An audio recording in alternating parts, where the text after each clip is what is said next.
যে বিশিষ্টজন, এই বিশিষ্টজনেরা বিশাল আসর হয়েছিল হাসিনার আমলে। তারা নানা বিষয়ে তাদের জ্ঞান গব্য বক্তিমা দিত আর পত্রিকাগুলো গুরুত্ব দিয়ে ছাপাইতো। তাদের জ্ঞান প্রচুর, তাও আক্কেল কম, তাই তারা বুঝতে পারতো না যে পাবলিকে তাদের পাবলিকে যাদের না, কিন্তু মনে করে মুই কি হনুরে, এরাই হইতেছে বিশিষ্টজন, বুঝাও। তা কারা কারা এটা করিছে দেখবেন, সে ঘুরে ঘুরছে সেই আমি বাকশালী ঘটনার লোকেরা। আসেন দেখি এই মার্কা মারাদের কয়েকটারে দেখি, তারপরে তারা কি কইছে সেটা দেখমুনি। আনু মোহাম্মদ, হাসিনার বান্ধবী সুলতানা কামাল, খুশি কবির, টিআইবির ইফতেখারুজ্জামান, ওরে একবার ঠাপাইছিলাম, কঠিন ঠাপ দিছিলাম, অনেকদিন শান্ত আছিল, আবার মাথা বের করিছে। তত্ত্বাবধায়ক সরকারের সাবেক উপদেষ্টা রাশেদা কে চৌধুরী, তারপরে কামাল হোসেনের মেয়ে সারা হোসেন, আবার অগ্রণী ব্যাংকের চেয়ারম্যান সৌদ আবু নাসের বখতিয়ার আহমেদ, ওরে অগ্রণী ব্যাংক থেকে পাশায় লাথি দিয়ে বের করে দিবেন। তারপরে আবার দেখেন কি আবার কমু আমাকে শ্রদ্ধাভাজন নূর খান, মানবাধিকার কর্মী, হুদাইকা ঢুকিজের মধ্যে গুম কমিশনের প্রধান, কিন্তু ভালো কাজ করিচ্ছে। কিন্তু বাঙ্গু সুশীলদের এই এক সমস্যা, তারা সব অর্জন নিয়ে পূজা দেয় আওয়ামী লীগের চরণে। ওনারা গুম কমিশনে নেওয়ার আগে সব আলাপ বরাবর করা লাগলো উনি যে আপনি কখনো আওয়ামী বন ফেরি করতে পারবেন না, আর কামটা ঠিক করেন নাই। যাই হোক, আজকে কিছু কইলাম না, নিজেদের লোক। আবার দেখেন হিন্দু বৌদ্ধ খ্রিস্টান ঐক্য পরিষদের, বুঝছাও তো এদের নাই ফুটা পয়সার দাম। আইসে পত্রিকা পাতায় প্রতিবাদ জানাইতে, কইছে ধানমন্ডি 32 নম্বর রোডের শেখ মুজিবুর রহমানের বাড়িটা ঘুরিয়ে দেওয়ার তীব্র ক্ষোভ এবং নিন্দা জানিয়ে বিবৃতি দিচ্ছেন দেশের 26 জন বিশিষ্ট নাগরিক, যাদের পাবলিক তারা বলছেন আইন শৃঙ্খলা বাহিনীর সম্পূর্ণ জ্ঞাতসারে যেভাবে বাড়িটি ভাঙা হয়েছে, আগুন দেওয়া হয়েছে, তাতে করে গভীরভাবে মর্মাহত, স্তম্ভিত এবং লজ্জিত হয়ে এই ঘটনার বিচার চায়। আবার তা করেছি তো আমরা, আমিও করেছি, আমি তো ডাক দিছি, তো আমার বিচার কর তুই। দেখি দেখি ক্যাঙ্কা তোর মাজাত জোড়ায়, দেখি আয় আয় একটা মামলা কর আমার নামে, দেখি কত তোর মাজাত কত জোর আছে, তোর 26 জন মিলা, দেখি আয় কর তো, দেখি আমার নামে একটা মামলা, আয় দিব বিচার। মর্মাহত কে, স্তম্ভিত কে, লজ্জিত কে, তোকে কি কেউ মানেনি, লজ্জা পেশ কে? বাড়ি বুলডোজার দিয়ে ভাঙা হয়েছে, তো বাড়ি তো হাসিনার বাপের, তোর খাটে হাসিনার কাটলে তাও একটা কথা ছিল। কারণ হচ্ছে হাসিনার রসুনের কোয়ায় না, ওগের একই রসুনের কোয়ায়, ওই রসুনের নাম ইন্ডিয়া। ইন্ডিয়া ভাবতে পারে নাই যে আওয়ামী ন্যারেটিভের তীর্থভূমি এইভাবে জয় বাংলা হয়ে যাবে, ওইটা টিকে থাকলে আবার ওইটাই ভর করে আওয়ামী লীগ উঠে দাঁড়াইতো। সেজন্য ইন্ডিয়া বিবৃতি দেয় 32 নম্বর ভাঙা নিয়ে, বুঝতে যাও যে এক শিয়াল যদি একদিকে হুক্কা হুয়া করে না, আর উল্টা দিক থেকে ক্যা হুয়া করে সব শিয়াল চিল্লায়, শিয়াল দেখে বুঝবেন এই বিশিষ্ট জনগুলো হইতেছে ইন্ডিয়ার শিয়াল। এরা হুক্কা হুয়া দিছে আর ইন্ডিয়া থেকে ক্যা হুয়া করিচ্ছে, বুঝছাও। দেখেছেন, দেখেন হর্ষবর্ধন সিংলা কি কয়। जो शेख मुजीबुर रहमान का घर जलाया है, वो ना सिर्फ उनका घर था, पर ये 1971 के जो जितने भी लिबरेशन वॉर के मोमेंटोस थे और आर्काइव्स थे, डॉक्यूमेंट्स थे, वो सब वहाँ पे थे। तो मुझे लगता है कि ये एक अटेम्प्ट है कि 1971 के इनके जो लिबरेशन वॉर का जो स्पिरिट है और वो नैरेटिव है, उसको हटाने का कोशिश है। तो इसमें जो लोग दाखिल थे वो शायद हिजबुत तहरीर के भी थे, और जो हमने देखा आईएस के फ्लैग भी लगाया इन्होंने। तो ये थोड़ा स्टूडेंट्स तो नहीं थे, ये मुझे लगता है कि आतंकवादी थे।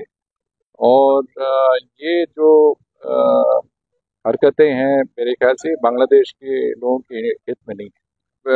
भारत सरकार की तरफ से एक प्रेस स्टेटमेंट भी, एक से ज़्यादा प्रेस स्टेटमेंट हैं, उनके डिप्टी हाई कमिश्नर को बुलाया गया है, और हमने काफ़ी मतलब सख्त तरीके से इनको बताया कि ये सब हरकतें नहीं चलें। আবার দেখেন ইন্ডিয়ার টেলিগ্রাফ কি কয়, যে বলে এটা নাকি আইএসআইয়ের কাজ। ইন্ডিয়ান বাংলাদেশের মানুষ কি ধৈঞ্চারে তোগের মতো? বাংলাদেশের মানুষ রক্ত দিয়া যুদ্ধ করে পতাকা পাইছে। এই 24-এ রাজপথে আমাদের ছেলেরা রক্ত দিছে, বীরের মতো লড়াই করছে চোখের সামনে। তোগের মতো আলোচনা টেবিলে বসে ব্রিটিশদের সাথে নেগোসিয়েট করে স্বাধীনতা পাইছে রে ভাই। তাই বাংলাদেশের মানুষের রাজনৈতিক আকাঙ্ক্ষা একবার দেখে আমেরিকার হাত, একবার দেখে পাকিস্তানের হাত। পাকিস্তানের হাত কুটি আছে জানি না, কিন্তু আছে এটা শিওর।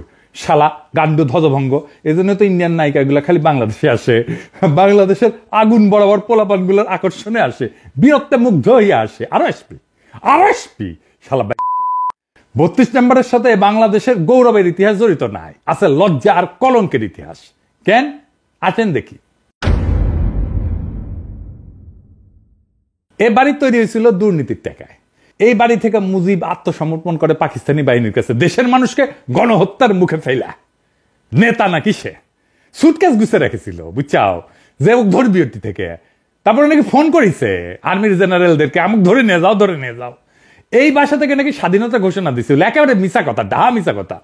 বাংলাদেশের সরকারের না এখনই পাকিস্তানের আর্কাইভে খোঁজ নেওয়া উচিত। 1971 সালে ওই যে সোয়াদ্দির বডিগার্ডের যে মামলা হয়েছিল না, স্বীকারোক্তি কি দিছিল, সে যেরকম ধান্দাবাজ, তার বাংলাদেশের স্বাধীনতার বিরুদ্ধে এবং পাকিস্তানের অখণ্ডতার পক্ষে স্বীকারোক্তি দেওয়ার কথা। আমি 99% শিওর। বাকি 1%-এর জন্য আপনারা পাকিস্তানে একটা স্পেশাল মিশন পাঠাতে পারেন, মিলা যাবে। আমি কইলাম এটা আরো আগে করা উচিত ছিল। ইনফ্যাক্ট সেই মামলার পুরা নথির নকল বাংলাদেশের সরকার নিয়ে এসে উন্মুক্ত করে দেওয়া উচিত। মুজিবের যে দুর্নীতি মামলা যেটা দেখালাম, যেটা 2 বছর জেল কেটেছে না ওই সোয়াদ্দির বডিগার্ড, সেই মামলার নথি উন্মুক্ত করে দেওয়া উচিত। আওয়ামী লীগটা মরালি দুর্মুষ পেটায় না করলে ওরা থাকবে না। হিউম্যান রাইটস ওয়াচ আবার বিবৃতি দেয়া কইছে, ক্ষমতাচ্যুত আওয়ামী লীগ সরকারের বিরুদ্ধে ক্ষোভ ন্যায্য হইলেও আইনের লঙ্ঘন ন্যায্য নয়। মানে হইল ক্ষমতাচ্যুত আওয়ামী লীগ সরকারের বিরুদ্ধে দাঁড়ায় কোনো আইন লঙ্ঘন করা যাবে না। তাইলে আইন লঙ্ঘন মানে কি? আসেন এটা বুঝে দেখি। ফ্যাসিজমের বিরুদ্ধে কোনো গণপ্রতিরোধ সৃষ্টি হইয়া যদি কোনো পাল্টা ক্ষমতার জন্ম দেয়, তাইলে নাকি আইন লঙ্ঘ হইয়া যাবে। যার সোজা মানে হইল যে কোনো বিপ্লবী তো অবৈধ, আইন অবৈধ। তো এমন এক কাজ যেটা আইনের লঙ্ঘন। কার আইন? কোন আইন? তাহলে যে দেশের মানবাধিকার সংস্থা HRW, সেই আমেরিকায় 1776 সালে যে বিপ্লব হয়েছে সেটা অবৈধ, আইন লঙ্ঘন। বা ধরেন 71-এর মুক্তিযুদ্ধ, এটা তো আইন লঙ্ঘন।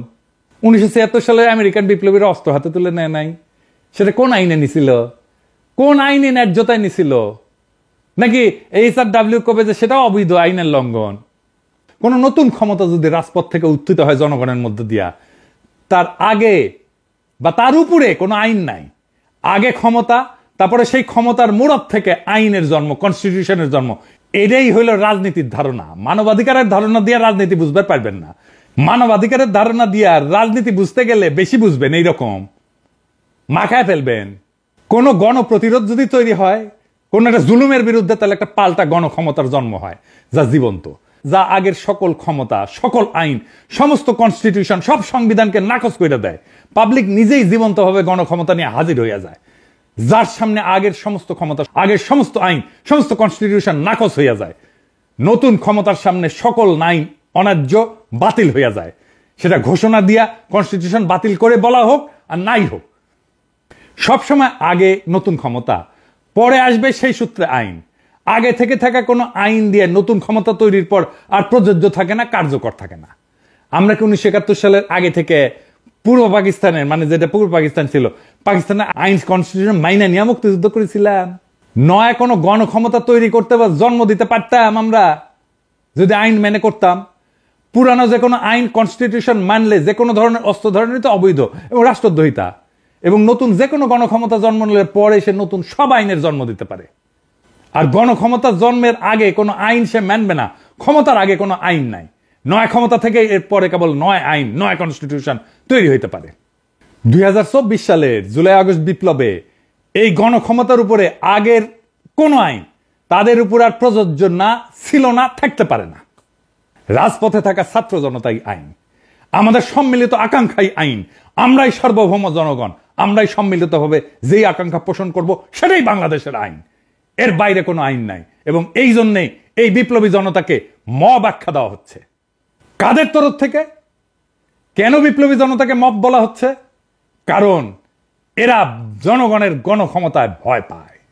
আসেন এটা একটু বুঝে দেখি। এই যে দেশের বিচার বিভাগ, বাস্তবে তো হাসিনার আদালত হিসেবে কাজ করলেও সাংবিধানিক নথিতে এটাই কিন্তু দেশের সবচেয়ে ক্ষমতাধর প্রতিষ্ঠান। এতটাই ক্ষমতাধর যেটা সংসদ বা জনগণের ক্ষমতার চাইতেও শক্তিশালী। এমনকি সংবিধানের ঊর্ধ্বে, সংবিধানের ব্যাখ্যা তারা দেয়। এমনকি যদি রাষ্ট্র বিলুপ্ত হয়ে যায় তাও বিচার বিভাগ বহাল থাকবে। এই বিচার বিভাগকে তাই সরকার কিছু করতে পারে না, করতে পারেও নি। হাসিনার তৈরি করা এই স্ট্যাবলিশমেন্টই এখনো বহাল আছে।